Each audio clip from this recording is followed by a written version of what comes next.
Olá, sejam bem-vindos. Eu sou André Sobreiro, transmito aqui de Severínia, no interior de São Paulo, região de São José do Rio Preto, Barretos, Bebedouro, Catanduva. Feliz pelo convite do amigo Johano para estarmos conversando sobre o pensamento de Kardec com os amigos, com os parceiros do Centro Espírita Zil da Gama.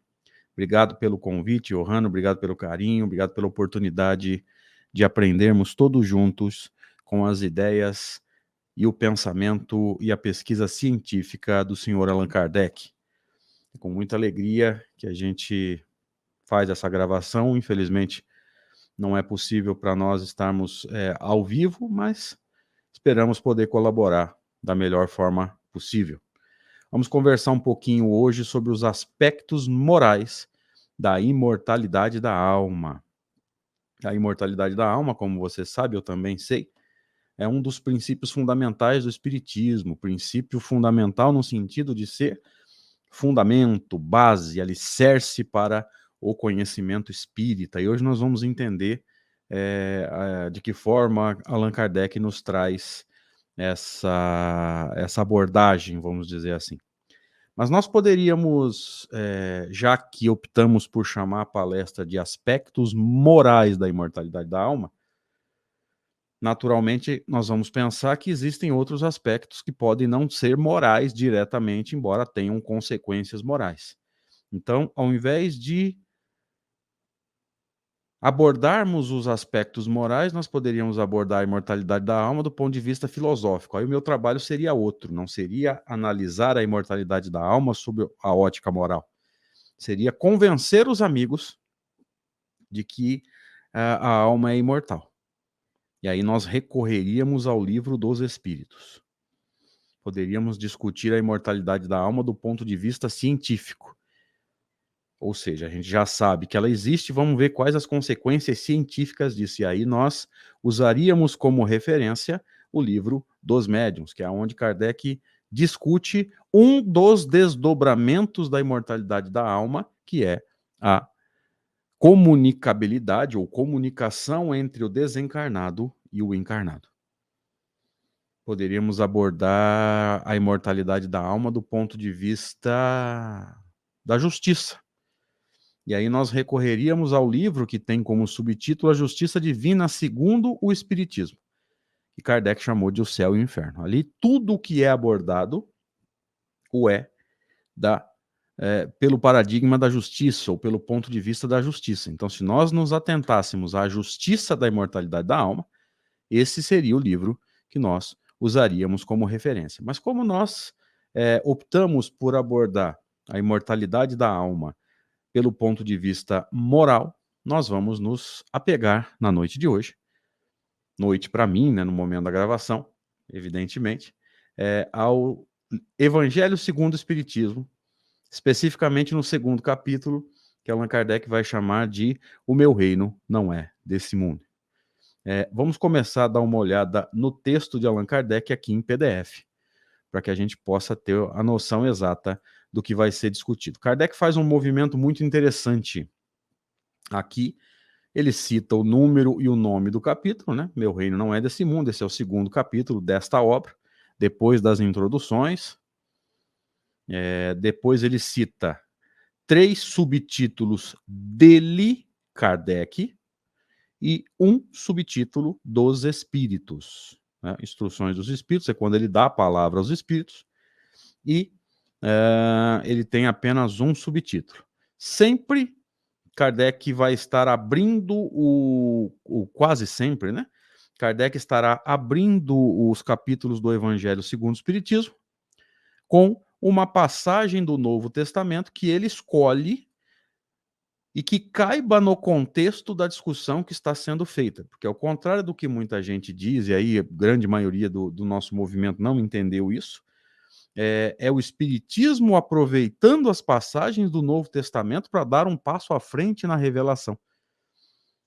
Por isso que Jesus é a figura central da segunda revelação, enquanto a terceira revelação não tem uma figura central, como você sabe. E eu também sei, mas o Espiritismo está nessa ordem, ampliando os conhecimentos trazidos por Jesus há 2000 anos, não pela magnitude do revelador, porque Kardec não é maior que Jesus e não vai ser. Mas nós não estamos discutindo a sequência de reveladores, nós estamos discutindo a sequência de revelações. Cada revelação à frente tem que ampliar o conhecimento da revelação anterior. Então, Kardec sempre estará comentando, ou quase sempre estará comentando, passagens do Novo Testamento na abertura dos capítulos de O Evangelho segundo o Espiritismo. E nesse capítulo, ele escolheu esse trecho aqui, que vocês estão vendo no PDF agora, que vai estar registrada pelo evangelista no João, no capítulo 18, entre os versículos 33, 36 e 37, nós vamos precisar só do 33, que é esse primeiro parágrafo. Então, o evangelista registra dessa forma. Pilatos, tendo entrado de novo no palácio e feito vir Jesus à sua presença, perguntou-lhe: És o rei dos judeus? E Jesus responde: Meu reino não é deste mundo. Se o meu reino fosse deste mundo, a minha gente, o meu povo, os meus homens, meus amigos, houvera combatido, brigado, lutado para impedir que eu caísse nas mãos dos judeus. Mas o meu reino ainda não é daqui. Aí, os versículos 36 e 37 estão aqui embaixo, mas nós vamos precisar só desse primeiro, dessa primeira parte, né? No versículo 33, num primeiro momento para a nossa análise, que é quando Jesus e Pilatos dialogando, e aqui nós vamos tirar no mínimo 3 conclusões importantes. Conclusões essas que Allan Kardec vai nos trazer no seu comentário, depois das citações do Novo Testamento. Então, voltando para o texto aqui, destacando só o que a gente precisa. Num primeiro momento, nós vamos analisar essa frase: meu reino não é desse mundo. Aqui tem 2 ideias. Se Jesus diz que o reino dele não é desse mundo, primeiro ponto de vista importante, primeira informação importante, ele tem um reino. Então, o segundo subtítulo de Allan Kardec, nesse capítulo que ele chamou de A Realeza de Jesus, ela está, esse subtítulo, né, esse subtópico chamado A Realeza de Jesus, está confirmado, vamos dizer assim, porque Jesus diz que ele tem um reino. Só que ele diz que não é daqui. Então existe uma segunda ideia. Se não é aqui, existe um outro lugar. Se você quiser, existe um outro plano, existe uma outra dimensão, existe uma outra circunstância, enfim, chame como quiser. Então veja, nessa primeira frase, pequena, poucas palavras, meu reino não é deste mundo, 2 ideias importantes já são trazidas para nós. Primeiro, Jesus tem um reino. Então a realeza de Jesus está confirmada nas próprias palavras dele. E nesse texto, nesse segundo subtítulo, que Kardec chamou de A Realeza de Jesus, ele traz reflexões muito interessantes. Ele vai nos ajudar a pensar o seguinte: Jesus não era rei no sentido de poder temporal, ele não herdara poder dos pais, por exemplo. Nós sabemos que Maria e José eram pessoas de poucas posses, né? Viviam em regiões, inclusive, dominadas por romanos, etc, etc, etc. Então ele não herda poder dos pais. Ele não é eleito rei, nem por aclamação, nem por maioria de votos, nem por unanimidade. Aliás, ele não é unanimidade até hoje, né? Há quem diga que 2/3 da humanidade nem cristãos são. Então, se ele não é unanimidade hoje, ele não seria 2000 anos atrás. Isso é muito tranquilo para a gente entender. Então, peraí, que realeza é essa?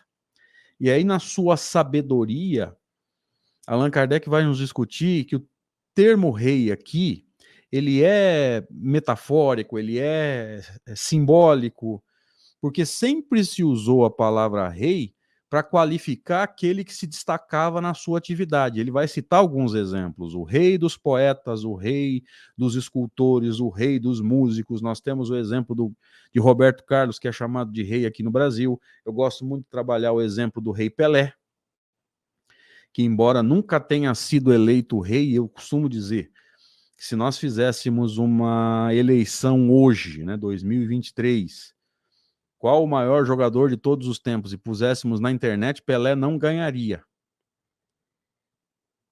Calma que eu vou explicar. Pelé não ganharia, porque aquelas pessoas que temos facilidade para lidar com um link de internet, uma votação, uma confirmação, a colocação de um e-mail lá para confirmar o voto, não vimos Pelé jogar. Aqueles que viram Pelé jogar não têm essa facilidade toda com internet, com informática, com smartphone, com notebook, com computador. Então eu não tenho nenhuma dúvida para te dizer que Pelé não ganharia, mas ele é o rei do futebol. E duvido que alguém consiga chegar perto do que ele fez. Então comece a pensar. A palavra rei aqui não é no sentido de alguém que exerce o poder temporal. A palavra rei aqui está no sentido de alguém que se destaca em uma atividade. Então Jesus pode ser chamado de rei. Então veja que a argumentação de Allan Kardec nesse subtítulo chamado A Realeza de Jesus, ela é muito lógica, ela é muito robusta, e nós podemos tranquilamente dizer que Jesus era rei. Então Jesus, sendo rei, tendo um reino, primeira informação da frase, esse reino não é daqui, esse reino não é desse mundo. Então existe um outro mundo, um outro lugar, uma outra circunstância, um outro plano, uma outra dimensão, você pode chamar como você quiser, onde esse reino se faz. Então, o chamado mundo espírita, linguagem de Allan Kardec no livro dos Espíritos, linguagem do movimento espírita de uma forma geral, o chamado plano espiritual. Então, o mundo espírita ou plano espiritual está confirmado, não diretamente, mas por dedução lógica, nas palavras de Jesus: o meu reino não é desse mundo. Gente, então existe um outro mundo. Então, a chamada imortalidade da alma, ela se vê intrinsecamente confirmada nas palavras de Jesus, porque se o reino dele não é daqui, tem que haver algum lugar. Que lugar é esse? Aonde existem as almas que sobrevivem, e todas elas sobrevivem, à morte do corpo. Então veja que a própria pregação do Cristo, a própria ideia do Cristo há 2000 anos atrás, de Jesus há 2000 anos atrás, do Espírito de verdade, né? Como ele se assina na obra da terceira revelação, há 2000 anos atrás, não dá abertura para o chamado materialismo. O que é o materialismo? É a crença de que nós somos apenas matéria. Não confunda com o materialismo moderno, que acredita que a pessoa materialista, ou classificada como materialista, ela viveria apenas para o dinheiro e para aquilo que o dinheiro pode comprar. Não é isso. Materialista, no tempo de Allan Kardec, é aquele que acredita que no homem, o que é homem? Nós aqui no plano físico, ou melhor, nisso que nós chamamos de plano físico, e lembre-se, para o materialista não existe plano espiritual. Então nós que estamos aqui nessa fase que nós chamamos de encarnação, para o materialista nós somos apenas matéria. Se nós somos apenas matéria, morreu, acabou. Então se não tem espírito em mim, também não tem espírito fora, então não existe o plano espiritual para o materialista. Isso é materialismo. E Jesus não dá abertura para o pensamento materialista em nenhum momento. Meu reino não é desse mundo. Então existe um outro mundo, um outro plano onde esse mundo se faz. E aí, na continuidade do texto, existe uma terceira ideia que nós vamos comentar aqui agora. Ele diz assim, ó: se o meu reino fosse deste mundo, a minha gente, o meu povo, os meus amigos, os meus homens, a minha equipe, teria lutado, combatido, brigado para impedir que eu caísse nas mãos dos judeus. Olha que interessante, gente. Jesus está classificando aqui o plano físico como o plano das injustiças, ou seja, onde as coisas são conquistadas na base da violência, na base do poder. Veja, se o reino dele fosse aqui, um tanto de gente entraria lá e falaria: não, ninguém vai prender ele, não. Vamos prender sim. Então, vamos sair na bicuda e vamos ver o que dá.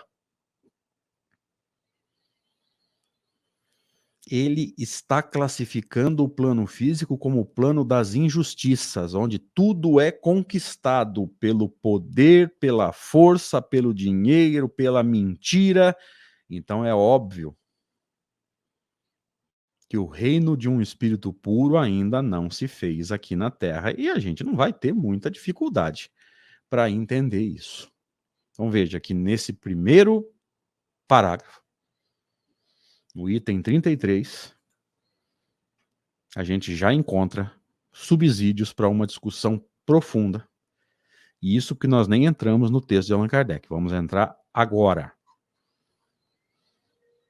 Item, ou primeiro subitem, primeiro subtítulo de Kardec, a vida futura. E aqui tem um ponto importante. O que Kardec chama de a vida futura, o movimento espírita acostumou-se a chamar de a imortalidade da alma, ou seja, a continuação da vida. Feita essa consideração, vamos ao texto. Eu vou destacando para a gente ir comentando. Por essas palavras, quais palavras? Meu reino não é desse mundo. Se o meu reino fosse desse mundo, minha gente houvera combatido e impedido que eu caísse nas mãos dos judeus. Jesus claramente se refere à vida futura, à continuidade da vida após a morte do corpo. Por consequência direta, à existência do ser inteligente que sobrevive à morte do corpo, que nós espíritas chamamos de alma ou espírito, que ele apresenta em todas as circunstâncias como a meta que a humanidade irá ter, ou seja, dia virá, e aqui a gente começa a entender o aspecto moral da imortalidade da alma. Ó, a meta que a humanidade irá ter, ou seja, um dia nós vamos ter que viver mais para a imortalidade da alma e cada vez menos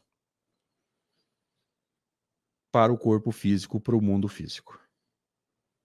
Dia virá em que pensar como espírito imortal será prioridade para nós. Você sabe, eu também sei. Ainda não é. E como devendo constituir objeto das maiores preocupações do homem na Terra, ou seja, dia virá em que a imortalidade da alma será uma prioridade. O que significa isso? Dia virá em que a gente vai ter que aprender a pensar como espírito imortal. Mais para frente, a gente vai entender isso com um pouco mais de profundidade quando entrarmos no principal subtítulo que nós vamos comentar na noite de hoje. E Kardec prossegue.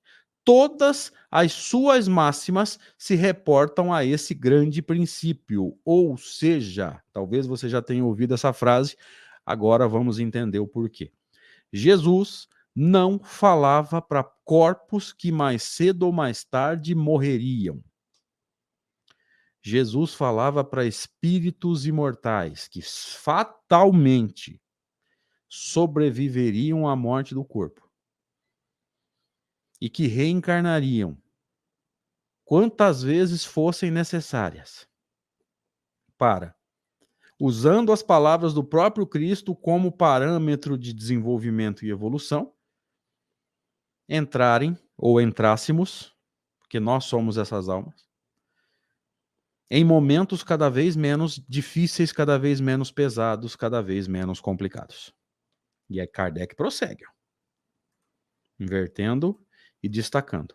Com efeito, sem a vida futura, nenhuma razão de ser teria a maior parte dos seus preceitos morais. Opa!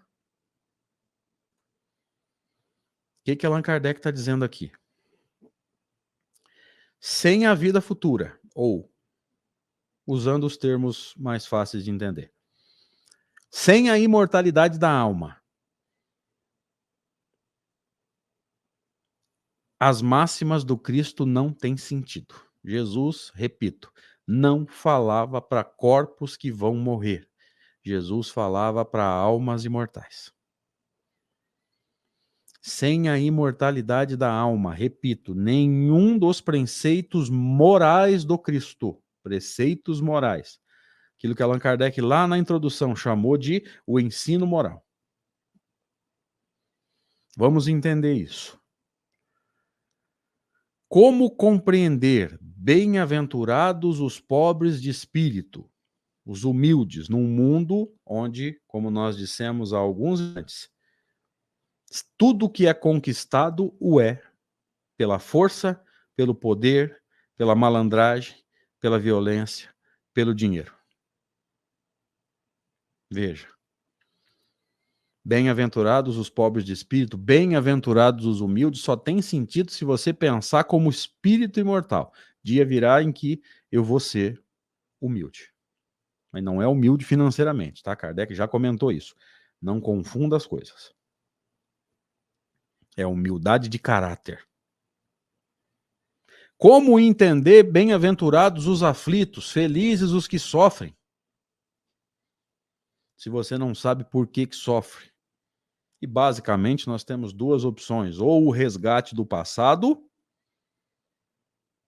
ou a preparação para o futuro. Resgate do passado, expiação. Preparação para o futuro, provação.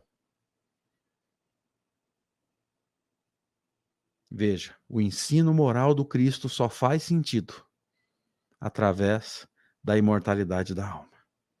E Kardec prossegue. Ó. De onde vem? Que os que não creem na vida futura, ou seja, aqueles que não acreditam na continuidade da vida, imaginando que ele falava apenas da vida presente, dessa encarnação ou daquela encarnação lá atrás, há 2000 anos, não o compreendem ou os consideram pueris, infantis. Olha só. E eu acho que esses dois exemplos que eu trouxe ilustram muito bem isso, né? Como entender bem-aventurados os pobres de espírito? Num mundo onde só os orgulhosos parecem conquistar as coisas. Por que eu falei parece? Porque a gente sabe que isso é momentâneo. E mais cedo ou mais tarde essas máscaras caem. Como entender bem-aventurados os aflitos? Se cada vez que a dor bate na nossa porta, a gente se revolta.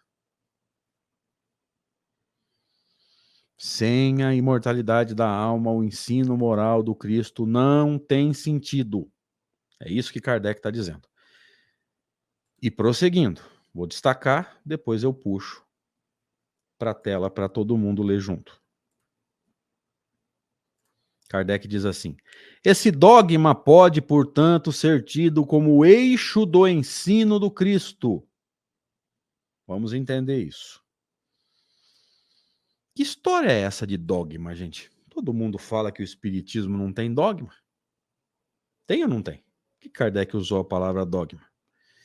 Por que Allan Kardec usou a palavra dogma da reencarnação? Salvo engano, na questão 171 de O Livro dos Espíritos. A palavra dogma tem mais de um sentido, gente. Como a esmagadora maioria das palavras na língua portuguesa, a palavra dogma é polissêmica. Poli, muito. Sêmica, ou semia de sentido. Então a gente pode analisar a palavra dogma por dois pontos de vista, ou por dois sentidos. Primeiro, o dogma religioso. Segundo, o dogma científico / filosófico. Isso não é a hora do WhatsApp ficar me chamando, mas tudo bem. Dogma religioso é um princípio fundamental indiscutível que o sacerdote diz para você o quê? Aceita e confia em mim. É mistério de Deus. Você não tem o direito de ficar perguntando, não queira entender o que não é para você. É mais ou menos como se alguém te desse uma caixa de bombom e virasse e falasse, não coma. Esse é o dogma religioso. E a vida inteira você ouviu isso como eu também. Não se mete no que não é problema seu. Isso é coisa de Deus. Isso é mistério. E isso porque Jesus já tinha dito, não há nada que esteja escondido que não venha a fazer-se conhecido. Mas existe o dogma científico filosófico. É um princípio fundamental estabelecido não de forma religiosa, aceita e cala a boca, mas de forma científica, ou seja, com pesquisa criteriosa. E esse é mais do que exposto Nesse caso, é como se alguém te desse uma caixa de bombom e falasse, coma à vontade, cuidado com o dia só. Então, a doutrina espírita não tem dogmas religiosos, mas tem dogmas científicos. Princípios fundamentais estabelecidos por pesquisa científica séria. Então, a gente começa a olhar para a palavra dogma sem medo. Esse dogma pode, portanto, ser tido como o eixo do ensino do Cristo. Isso aqui é outra coisa importante. O que é um eixo? O eixo é um ponto central ao redor do qual uma estrutura gira. O que Allan Kardec está dizendo? O ensino do Cristo tem como estrutura central a vida futura, a imortalidade da alma. Lembra? Sem a imortalidade da alma, os preceitos morais do Cristo não teriam sentido. Por que sempre que eu faço essa palestra eu dou bastante ênfase para o que eu estou fazendo? Porque você já deve ter ouvido colegas palestrantes espíritas dizendo assim, o segredo da doutrina espírita é a reencarnação. Se a alma não fosse imortal, ela não reencarnaria. Então a imortalidade é causa, a reencarnação é efeito. O segredo da doutrina espírita é a mediunidade. Se a alma não fosse imortal, não teria nada para se comunicar.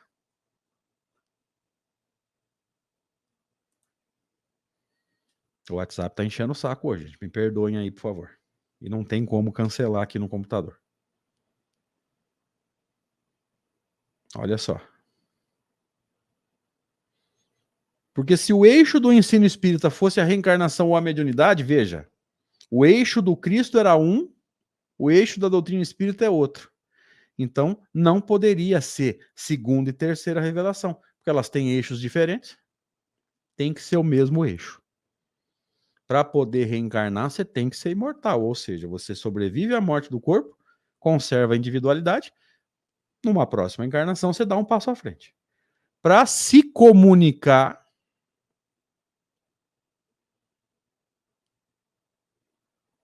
através do médium, a alma tem que ser imortal. Então volta para o texto aqui para a gente entender. Esse dogma pode, portanto, ser tido como o eixo do ensino do Cristo. Por consequência, tem que ser o eixo do ensino espírita, senão não tem sentido. Olha o que ele diz agora. Pelo que foi colocado num dos primeiros lugares à frente dessa obra. Agora você entendeu por que esse capítulo, falando de mortalidade, é o segundo. Poderia ser o quinto, 10º, 20º, são 28.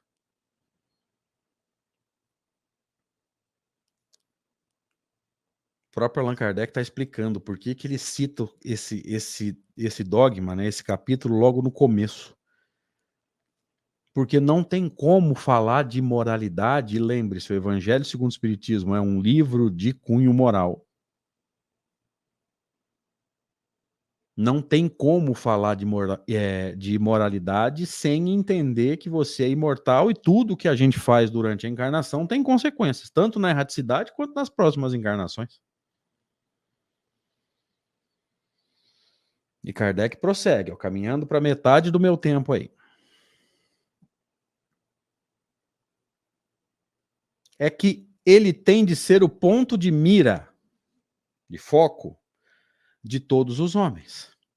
Só ele justifica as anomalias da vida terrena, ou seja, as desigualdades, e se mostra de acordo com a justiça de Deus. Então, sugestão de amigo, não procure, não tente construir uma igualdade na Terra. Ela não existe. E isso foi discutido no Livro dos Espíritos e no Evangelho segundo o Espiritismo. Desigualdade social. Isso não tem como você evitar. A menos que, primeiro, se combata o egoísmo. Segundo, você ensine as pessoas a produzir. Mas isso aí é assunto para um outro bate-papo. Agora nós vamos começar a palestra. Espero que vocês não estejam com pressa aí. Agora eu vou procurar o subtítulo que eu preciso. Isso aqui é a continuação do capítulo. Aqui vem a realeza de Jesus. nós sintetizamos aqui, o ponto de vista. Se você quiser usar para a palavra ponto de vista um termo mais moderno, talvez fique um pouquinho mais fácil de você entender, use a palavra paradigma. Allan Kardec vai nos dizer que existem dois paradigmas, ou existem duas formas de você encarar a vida presente. O que é a vida presente? A encarnação em que nós estamos. Vamos ver isso com o máximo de detalhes possível, porque nós temos um pouquinho de tempo ainda. Bem devagar. A ideia clara e precisa que se faça da vida futura proporciona fé inabalável no porvir. Aqui tem duas ideias. Quanto mais clara a minha ideia da vida futura, quanto mais eu entendo a imortalidade da alma, segunda ideia, mais inabalável a minha fé no porvir. Lembre-se da colocação de Kardec no capítulo 19 de O Evangelho segundo o Espiritismo. Fé inabalável só é aquela que pode encarar face a face a razão em todas as épocas da humanidade. Razão, raciocínio. Lembra? Dogma científico-filosófico. Por que que é assim? Vamos perguntar aos espíritos. Foi o que Kardec fez. Vamos pedir que eles nos expliquem como é que funciona a imortalidade. Vamos pedir que eles nos expliquem o que eu posso fazer para melhorar a minha vida, para melhorar a continuidade aí da minha existência. Foi exatamente o que Kardec fez, queridos. Vamos buscar metodicamente, não é botar um médium sentado ali, evoca o espírito, coisa que nós nem fazemos, porque a gente tem medo de evocação, acha que não pode. Kardec ensina a evocar, usa o método da evocação e a gente acha que não pode. Mas tudo bem. Não é botar um médium sentado, evocar um espírito, perguntar para ele, já entendi. Não, muitos espíritos através de muitos médiums. Médiums que não se conhecem, inclusive. Para não haver comunicação entre eles. Esse é o método científico. Já que nós vamos consultar os espíritos, então vamos criar uma forma para ver o que eles estão falando, vamos ver o que bate, o que não bate.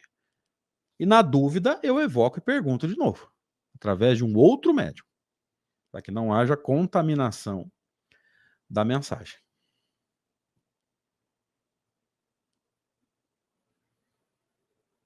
Ok? Mas vamos seguindo aqui.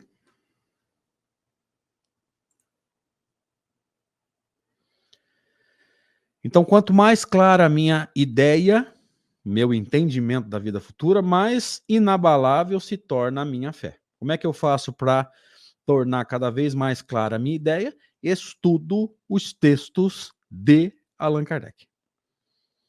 Volta para o Livro dos Espíritos. Urgente. Para a gente evitar determinadas situações esdrúxulas que estão acontecendo no movimento espírita. Mas vamos seguindo. Agora não é hora de falar sobre isso. Quais as consequências disso? O que essa ideia clara que vai me proporcionar uma fé inabalável no futuro, o que essa fé vai me ajudar? Ó, fé que acarreta enormes consequências sobre a moralização dos homens. Então veja que nosso processo de moralização é afetado pelo quanto a gente entende ou não a imortalidade da alma. Veja, pelo quanto a gente entende ou não. Geralmente, não. Mas vamos lá. Por quê? Essa é a maior pergunta da história da humanidade. Por quê? Por que que essa ideia clara e precisa que se faça da vida futura faz com que a nossa fé no futuro se torne inabalável e isso acarrete o processo de moralização minha e de quem mais entendeu a vida futura? Veja, então é um processo coletivo. Quem vai aprendendo vai passando para frente. Mas por que que muda tanto assim a nossa vida? Volta para o texto. Porque muda completamente o ponto de vista sobre o qual encaram eles a vida terrena. O que é a vida terrena? A encarnação. Ponto de vista, paradigma, lembra? Então Kardec vai nos explicar agora 2 pontos de vista ou 2 paradigmas através dos quais nós podemos estar enxergando a vida terrena. Agora eu pergunto para você, meu amigo, para você, minha amiga. De que forma você e eu estamos encarando a vida terrena? O que é a vida terrena? É essa encarnação em que nós estamos, porque ela é crucial. É nela que você está dando de cara, de frente, com a terceira revelação, com o Consolador prometido.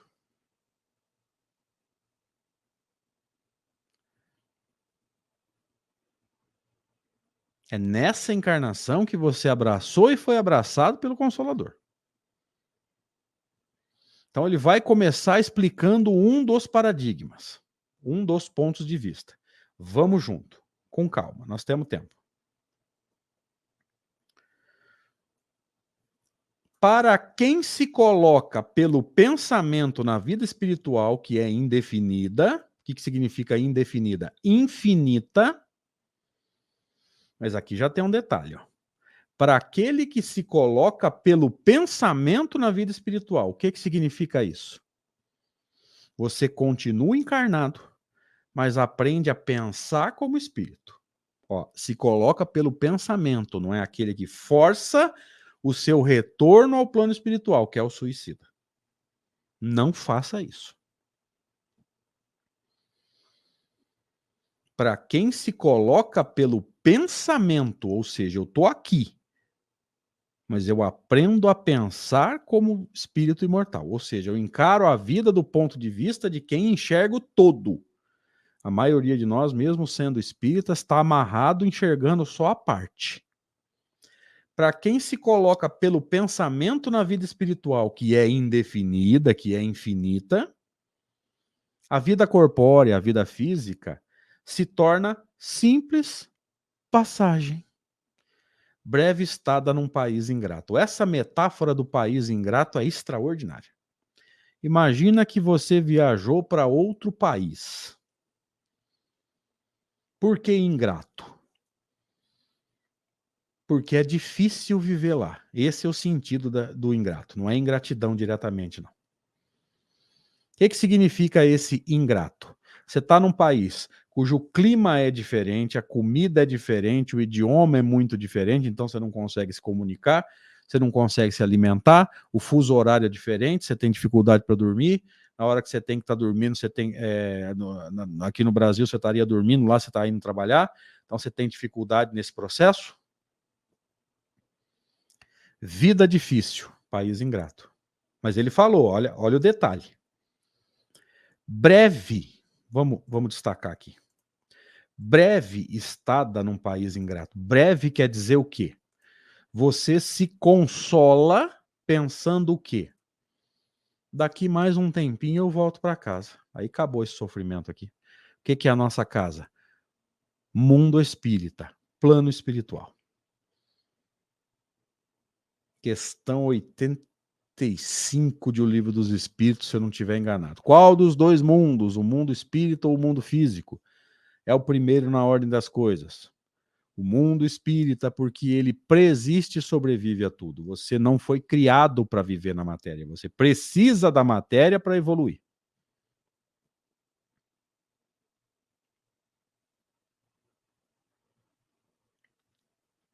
Então vamos, com essa riqueza de detalhes que Kardec nos traz, vamos rever o texto. Eu vou marcar tudo de novo. Para quem se coloca pelo pensamento, pelo amor de Deus, não vai forçar a tua volta para lá. Na vida espiritual, que é indefinida, é infinita, a vida corpórea se torna simples passagem. Isso aqui é outro termo importante. O que é simples passagem? Para quem enxerga a vida do ponto de vista da imortalidade, ou seja, não tem fim, o que é a encarnação? Um momento. E toda vez que eu toco nesse assunto, eu confesso publicamente, sem o menor problema. Aqui eu estou falando para mim, para me convencer. Para eu mesmo poder entender como é que isso funciona, para eu me fortalecer frente às minhas provas. E se a vida física, né, se a encarnação é um pequeno momento, tudo que está dentro da encarnação é menor do que o momento, perde importância. E dia virá em que a gente vai enxergar tudo que está nos descabelando nessa encarnação como ferramentas pedagógicas de um Deus amoroso. Ainda não é o caso, a gente sabe disso. A gente ainda enxerga as dificuldades como grandes problemas, como desgraças, como catástrofes na nossa vida. Por quê? Porque a nossa certeza da imortalidade ainda não está plenamente construída. Mais para frente a gente vai ver isso. Mais um pedacinho. Nesse caso a gente consiga enxergar a vida pelo ponto de vista da imortalidade, o paradigma da imortalidade, as vicissitudes e tribulações dessa vida física, não passam de incidentes que ele suporta com paciência. Ó, incidente, uma coisinha breve, boba. Por sabê-las de curta duração, devendo seguir-se-lhes um estado mais ditoso. Por quê? Porque a gente vai voltar para casa. Que casa é essa? O plano espiritual, onde você não tem corpo para carregar, se não tem corpo, não tem dor. Isso está na questão 257 do Livro dos Espíritos. Espírito não tem dor.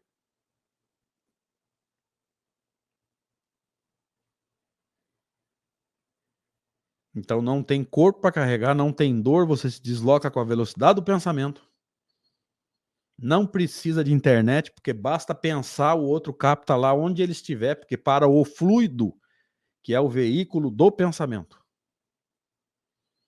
Não há distância, não há barreiras, não há obstáculos. Então é muito melhor estar desencarnado, gente. É a gente que criou esse comportamento materialista e se apega no que tem. A gente vai ver isso um pouco mais à frente. O que a gente tem hoje que nos traz aí relativa segurança? A existência física. Mas vamos em frente. Invertendo aqui. A morte. Veja que tem uma crase aqui. Nada mais restará de aterrador. Aqui tem um detalhe importante. Você já viu algum pensamento religioso, filosófico, científico, enfim, trabalhar a morte como uma bênção, como uma libertação? Não, sempre se trabalhou a morte como o fim de tudo, como um encerramento, como uma desgraça. E se mostra lá a caveira com a foice na mão, corpos machucados apodrecendo. De posse dessa informação, volta para o texto.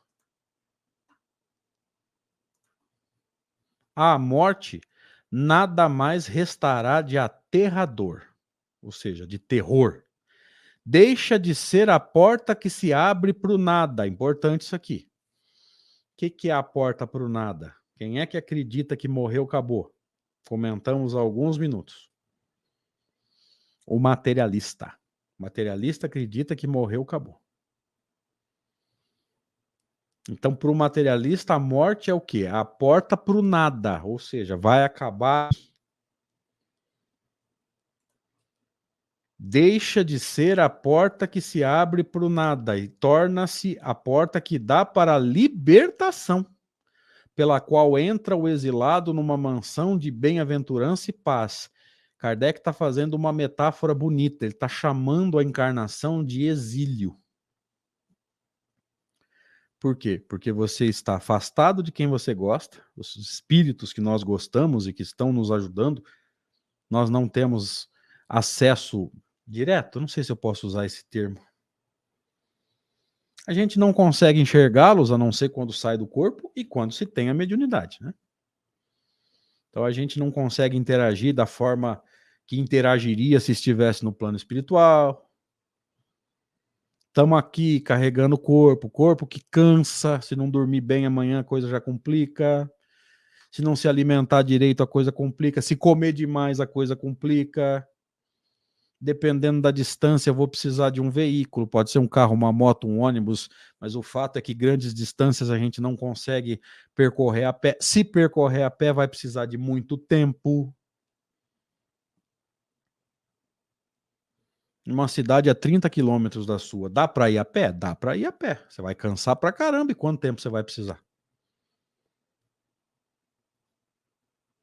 Uma caminhada muito, muito, muito rápida é em torno de 7 a 8 quilômetros por hora. Faz as contas aí. Fora o que você vai cansar. Nesse calor, aqui no interior de São Paulo, nessa metade de novembro que nós estamos, né? Eu estou gravando no dia 15/11, tá batendo 39, 40, 41 graus fácil.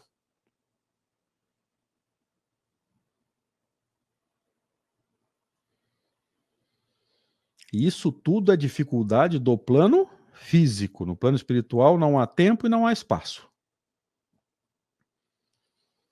Ao contrário do que se tem dito por aí, tá? No tempo e espaço são noções do plano físico.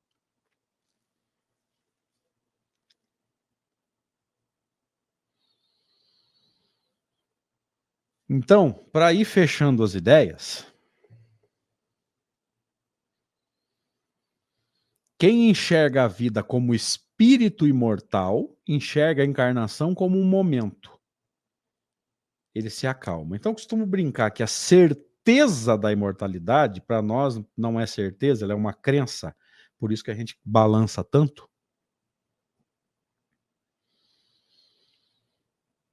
A certeza da imortalidade é remédio para um problema que aí em Minas vocês não têm, fiquem tranquilos. Isso é coisa de paulista, chama ansiedade.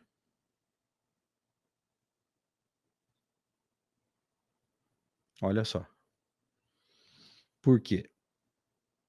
Se eu sou imortal e tudo que Deus faz visa o meu aprimoramento, por que eu estou ansioso?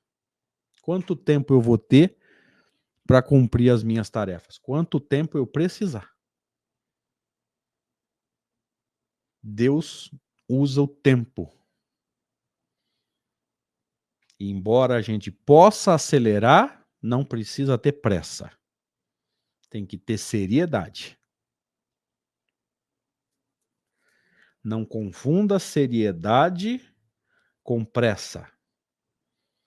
E nem com aquela irresponsabilidade de dizer assim: ah, na próxima encarnação eu resolvo. Não é isso que eu estou dizendo.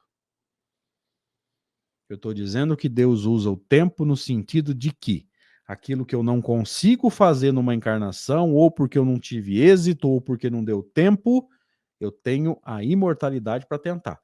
Não quer dizer que eu tenha que eu possa ir abrindo mão e deixando a coisa correr para outra encarnação, não. Não confunda as coisas. Quem enxerga a vida do ponto de vista da matéria, qualquer perdazinha coloca a criatura em pânico. Porque o que Allan Kardec vai dizer no livro O Céu e o Inferno? Que, como a gente não tem certeza da imortalidade, a gente busca se garantir no plano físico. É o materialismo sofisticado. Então, já que eu não sei se eu vou para o céu, se eu vou para o inferno, A gente está começando a rever o nosso conceito, né, dessas leis. A gente achava que tinha que ser bonzinho para ir para o inferno. O que é ser bonzinho? Desculpem. É não fazer mal para os outros. Aí a gente não faz para os outros, mas faz para nós mesmos, né? A gente se mata fumando, bebendo, dirigindo bêbado. Ou então a gente é extremamente egoísta e faz mal para os outros para se garantir. Para o materialista, gente, já que morreu, acabou, eu tenho que viver da forma mais intensa possível. Preciso me garantir, quanto mais dinheiro, melhor, na cabeça do materialista. O materialista, como ele sabe que pode acabar a qualquer momento, o que ele pensa? E já que não tem nada, né, na cabeça dele, no pensamento dele, não tem nada para dar prosseguimento, o que ele pensa? Eu preciso aproveitar a vida é curta. O que o espiritualista e principalmente o espírita dizem? A vida não é curta, a vida é eterna. E o que eu faço hoje afeta o amanhã, então é melhor eu pensar no que eu estou fazendo aqui, porque senão quem vai colher os frutos dessa dor, eu mesmo. Então, ao invés de acelerar, eu começo a pensar: será que vale a pena fazer muita coisa? Ou será que vale a pena eu fazer menos coisas bem feitas, com objetivos sérios, com um método sério, com mais chance de êxito? Então, nós temos dois paradigmas, segundo Allan Kardec. Eu posso enxergar a vida do ponto de vista da imortalidade e posso enxergar a vida do ponto de vista da encarnação.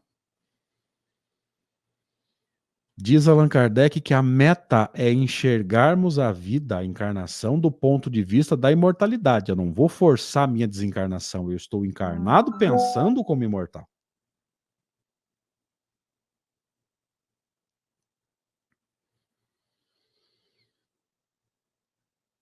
Então a gente vai entendendo que a gente precisa o mínimo possível de matéria. O caso do Cristo, né, que Allan Kardec vai dizer ao descrever Jesus no capítulo 15 da Gênesis, que a ligação dele com o corpo era mínima, era só necessária para ele poder comandar o corpo. O que ele precisava do plano físico? Só o estritamente necessário. Então ele não corria atrás das coisas que nós corremos atrás, né? Mais dinheiro, um carro melhor, uma casa melhor.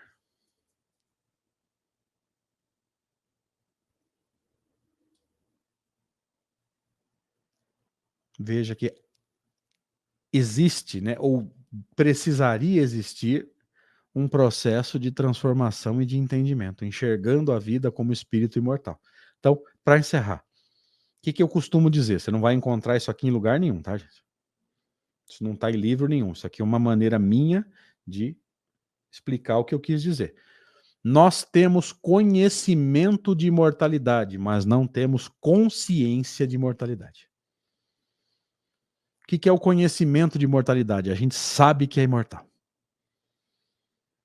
Consciência de imortalidade é o dia que saber que eu sou imortal vai modificar o meu comportamento. Então eu não vou saber que eu sou imortal, eu vou viver como um imortal. E isso vai apaziguar o nosso coração. O dia virá em que a gente vai conseguir isso. Deus permita. E que a doutrina espírita, sendo o que é, né, essa fonte inesgotável de conhecimento, consiga nos ajudar nesse sentido. Um abraço, gente. Obrigado. Johanno, sempre à disposição se eu puder ser útil. Até a próxima, se Deus assim o permitir.